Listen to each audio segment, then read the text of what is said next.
Hey, it's Logan Christopher with Lost Empire Herbs. Joining me today is Shelby, and we're going to be talking about our recent pine pollen tincture study. Yeah, it's really amazing. And before we get started, ladies, we have done 2 human clinical trials. They are all on men, but don't worry, we are in the future going to do them on women, but it actually doesn't matter because women's bodies are even more responsive to phytoandrogens in supplements and plants than men's bodies are. So it's good news for us too. Yeah, and check out our recent video all about pine pollen. We went into some of the detail on that, and for women, and we'll obviously touch on that some more. So yeah, we'll just kind of go in. This study was really interesting to us because it was actually in some ways, I mean, the first study was great because it was the first study using pine pollen in humans that is in the West. That looked at hormone systems. Yeah. But in the second one, by looking at sex hormone binding globulin and free testosterone, we actually learned a little bit more about how pine pollen is working and why it works so good in the human body. So that to me was really exciting because, you know, I love pine pollen and what we're doing with it, and to understand more of how it works is pretty amazing stuff. Well, and I think if you're going to get into that, I mean, pine pollen is a superfood. It has amazing benefits that we're not even going to really be talking about in this video. But the primary reason that people tend to buy pine pollen is for its effects on sex hormones, bedroom performance, sexual enhancement, just having your body respond the way it does when it's ideal and healthy, right? So we're going to be talking a lot about that. So if we are, and you're going to talk about how it showed you something different, I think you might need to break down like what is happening in the first place. Like when you're talking about it binding, what does that mean? Yep. So testosterone is an androgen that is, well, it's responsible for a lot of things in both the male body, of course, but also the women's body as well. Every bit as important, just using 1/10, 1/15 of the amount. Yeah. We don't need it less, we need less of it. It's just as important. And so very important for sex drive, libido, but muscle mass, bone health, for the immune system, neurocognitive health, mood support, skin. Like it literally touches everything in the body because, you know, most of our cells have androgen receptors. So we have a certain amount of testosterone flowing through us in our bloodstream.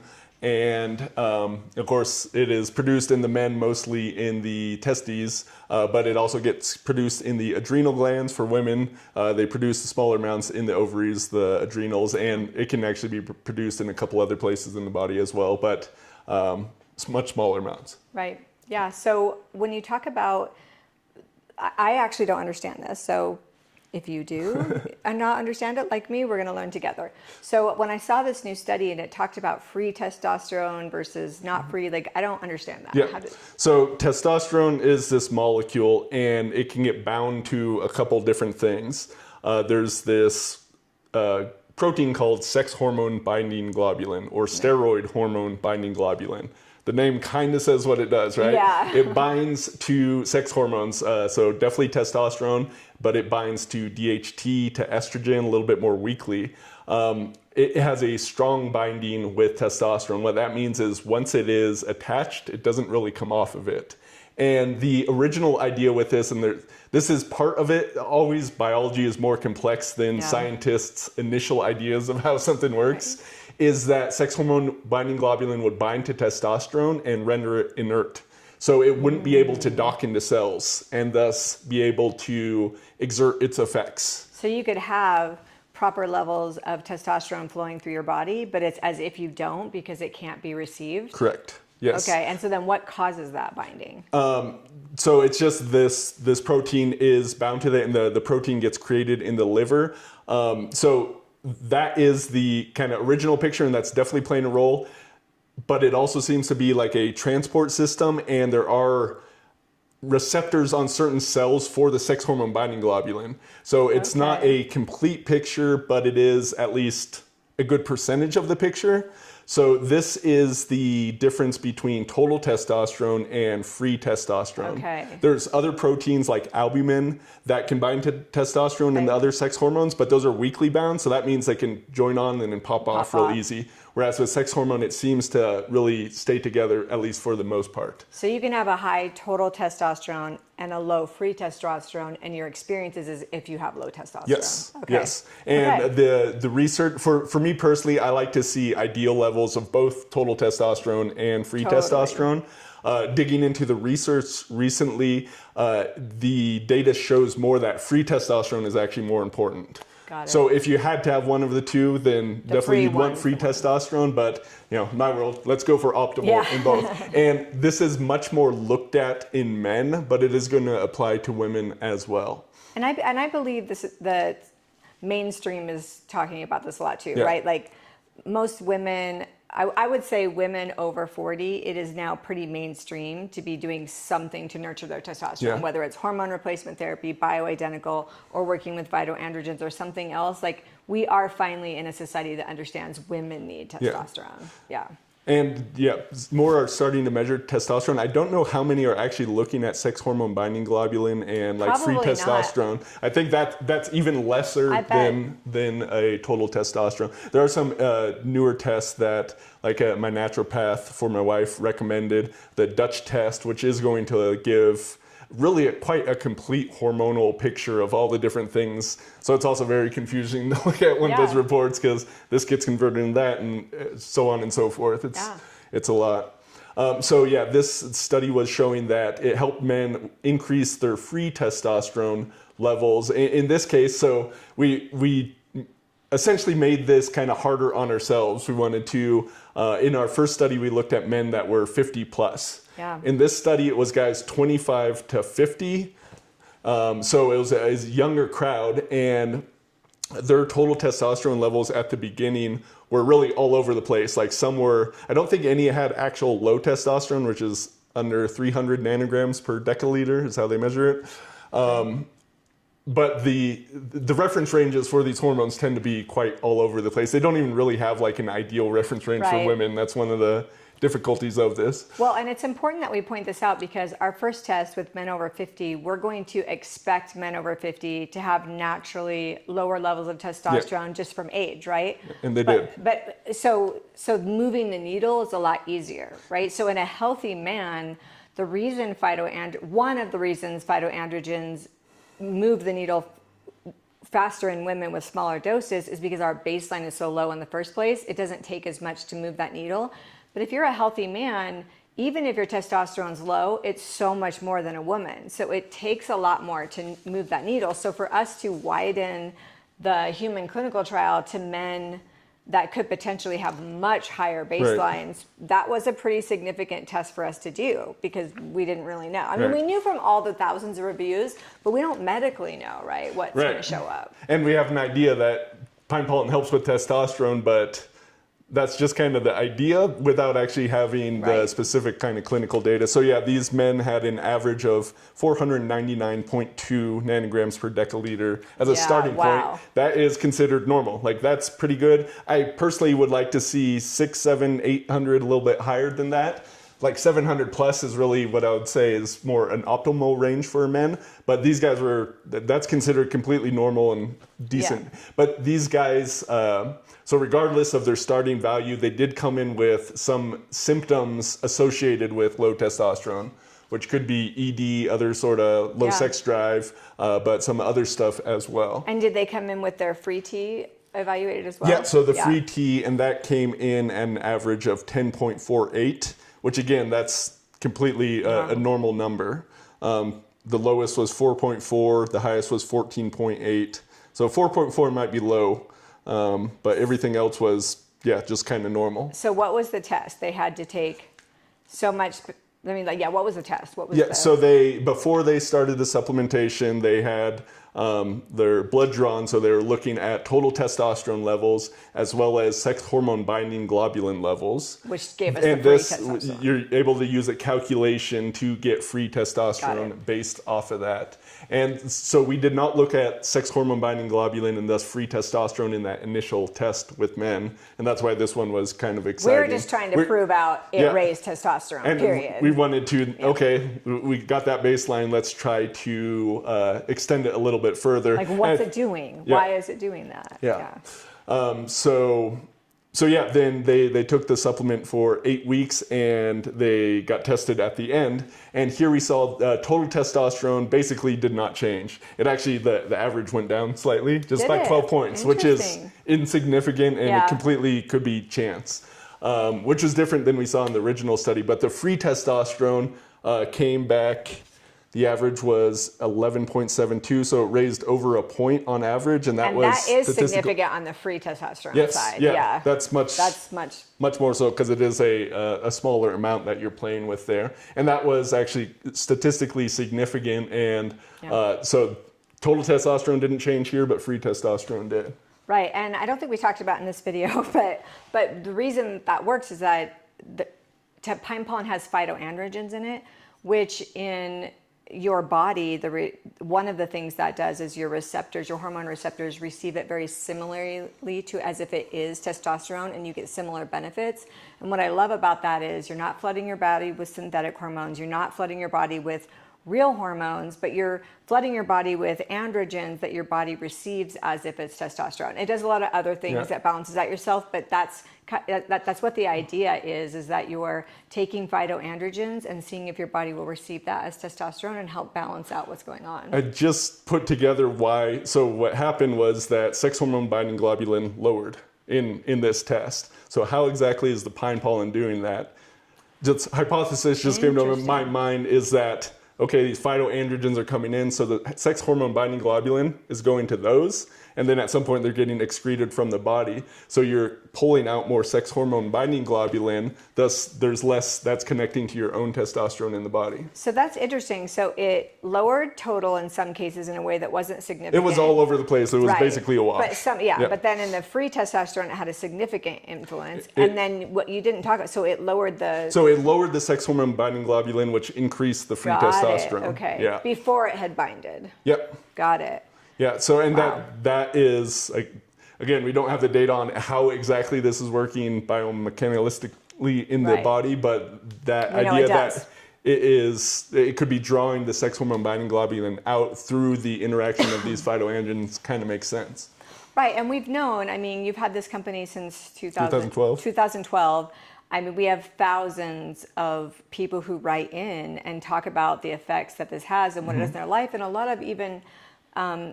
you know, when you have an issue in your body that affects your libido, it's very personal, it's very vulnerable, it can impact relationships, it can bring up a lot of shame. And so having something natural that doesn't scare you about what it's going to do in your body to address this, that we now have human clinical trials to say, hey, this does actually work. I mean, I think it's a big deal. I have to say, my favorite reviews I get in are from the wife saying how her man is now, or vice versa. Especially saying they're just so happy with the sex drive that's happening. It's really fun to help support couples in that way. Yeah, because nobody wants to be mismatched sexually, right? Nobody wants to be in that position, and so. And so that was the blood and the hormones that we looked at in the body. In addition to this, a survey was done, and this survey was kind of a combination of surveys that have been used in a whole bunch of other studies, but basically was looking at quality of life and sexual function, and rating these on a scale of 1 to 5, 1 being the worst, 5 being the best, across a couple different questions. And so although the blood results is interesting and cool because we're trying to figure out how exactly it's working, surveys, this is the stuff that people are trying to take these herbs in the first place. So it's like, how is your sex drive? Are you rating that on a 1 or a 5? And at the start of the survey, guys were somewhere around the average, and in both cases with the quality of life and the sexual function, significant increases here, even more so than were increased with the in the blood results. Well, and that's what I was really surprised about, because yes, we all want to be healthy and balanced, but most people are trying to be healthy and balanced for their quality of life, how they feel, what they can or can't do, how that impacts their life. And so to see the results of these men before and after rating these different areas of quality of life, that that's what made me the most happy. Yeah. And it was it was like 27 point. I mean, it was like in the first one anyway, it was it was over 27%, I believe, the difference in quality of life when averaged out. It was a huge difference. Yeah. So I'll just read the quality of life questions. How would you rate your overall energy?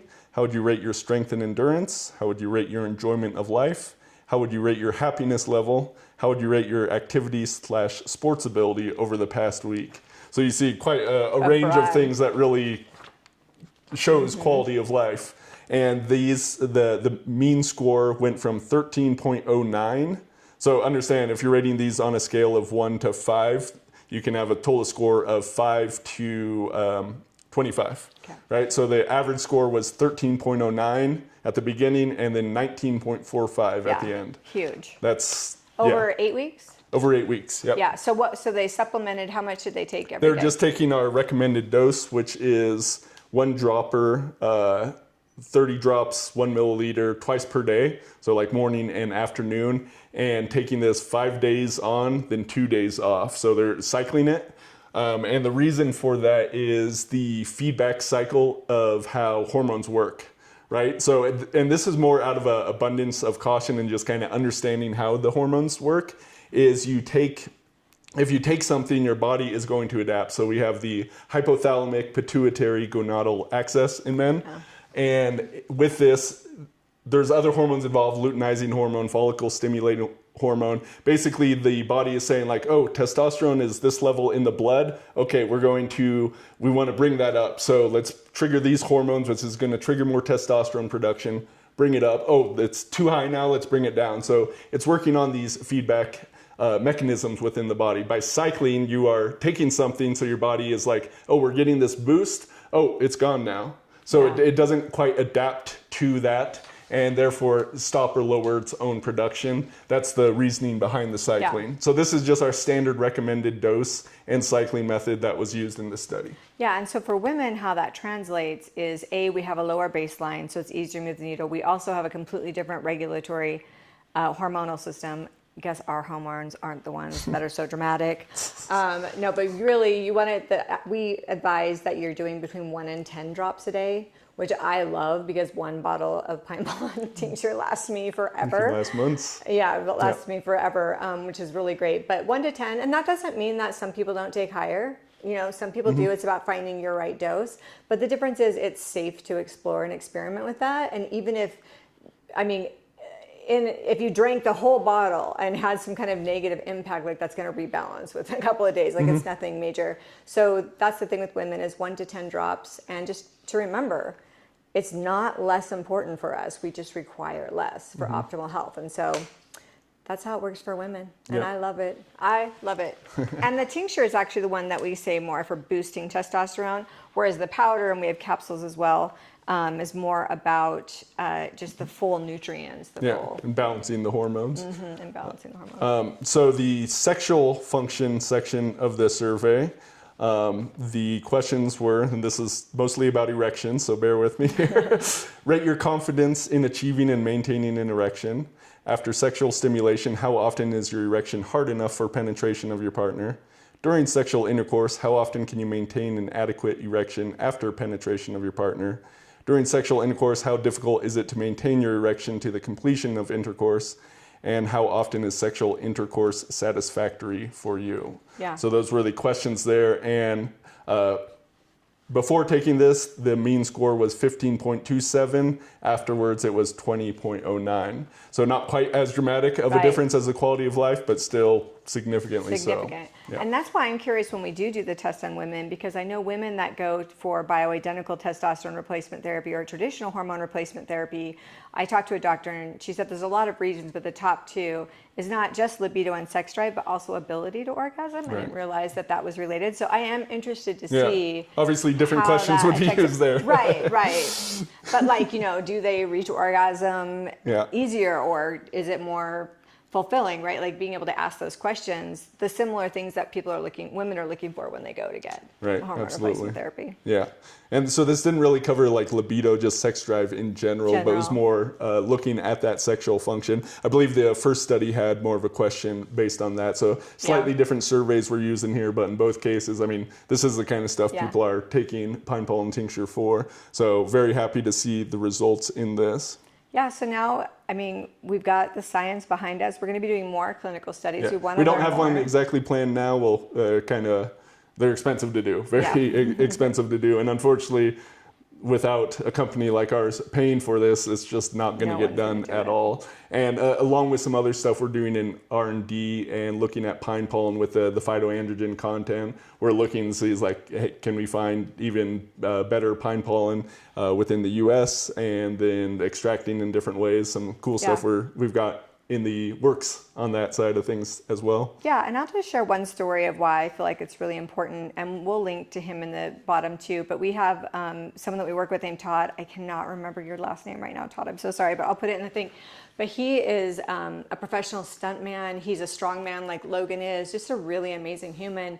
And he has this story where he started having heart problems and it got really scary and it started to be really life-threatening. And the long story short was that he went to the doctor and she asked him if he was doing testosterone hormone replacement therapy, which he was.